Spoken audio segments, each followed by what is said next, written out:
With the news reaching the Warhammer community that there is going to be a delay in the release of the final book of the Bequin series, Pandemonium, we have to ask ourselves just what this means for the lore and the game going forward.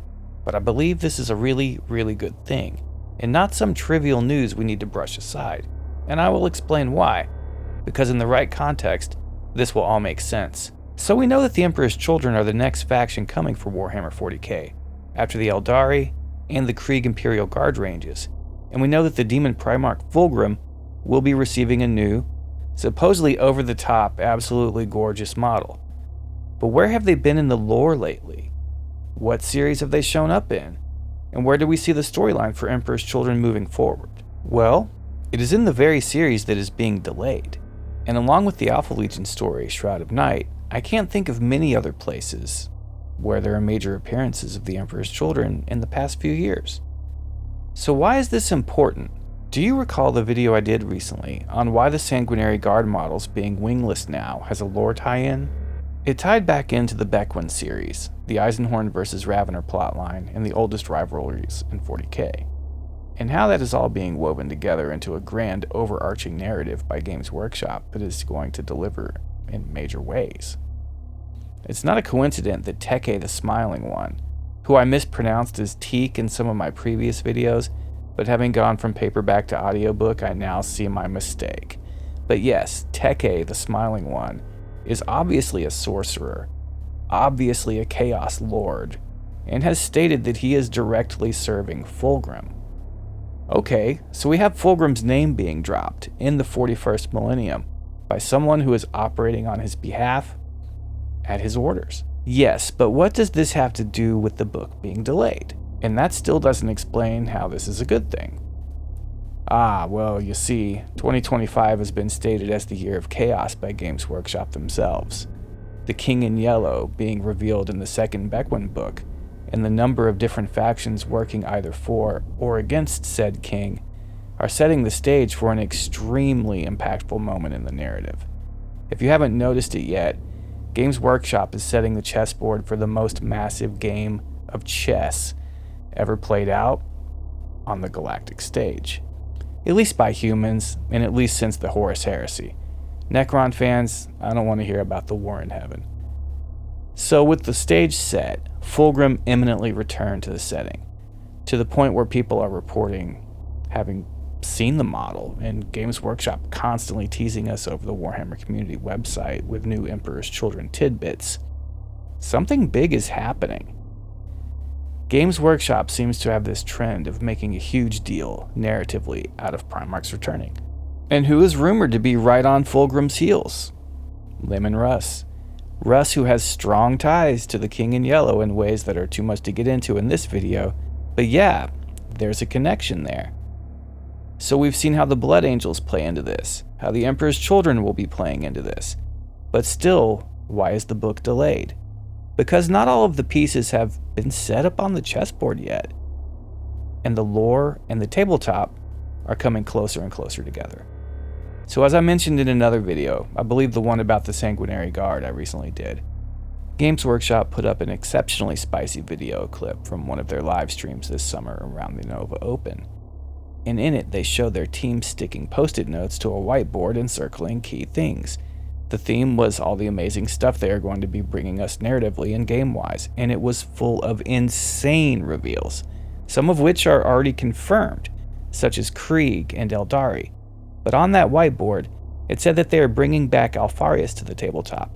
For 40k, mind you, none of this is Horus Heresy related, so no confusion for you guys. And now we have seen the Pale Spear.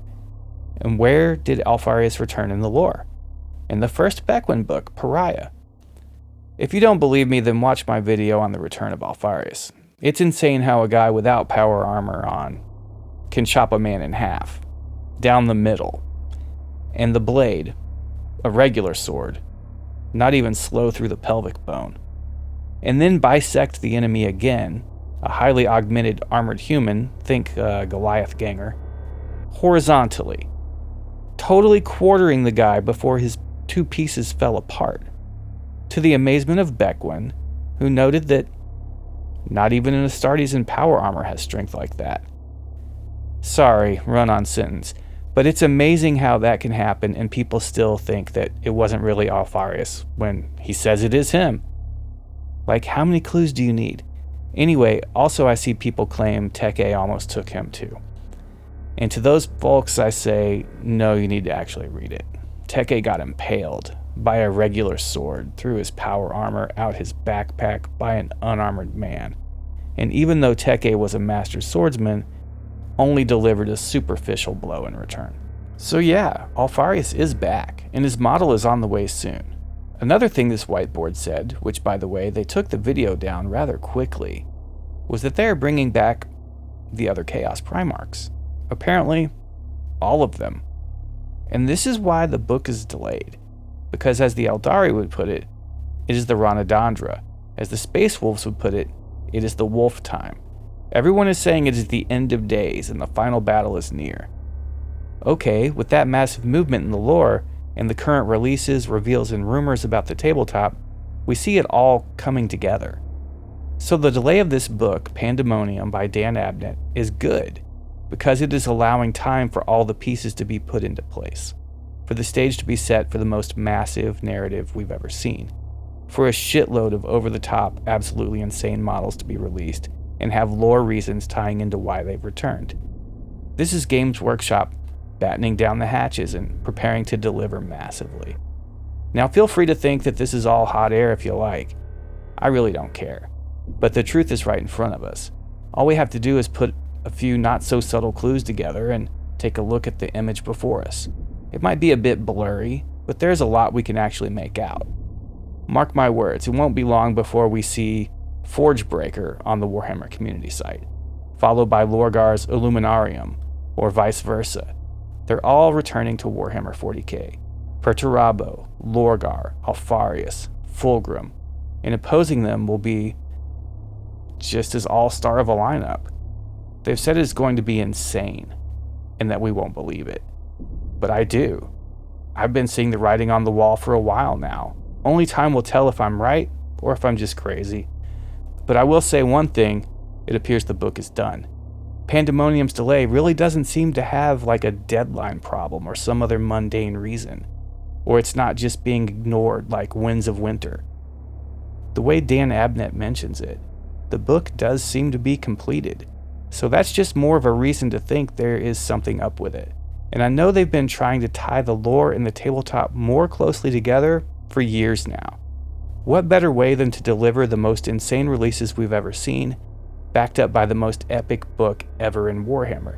Because let's be honest, the setting needs a massive shakeup, and shit's about to go down.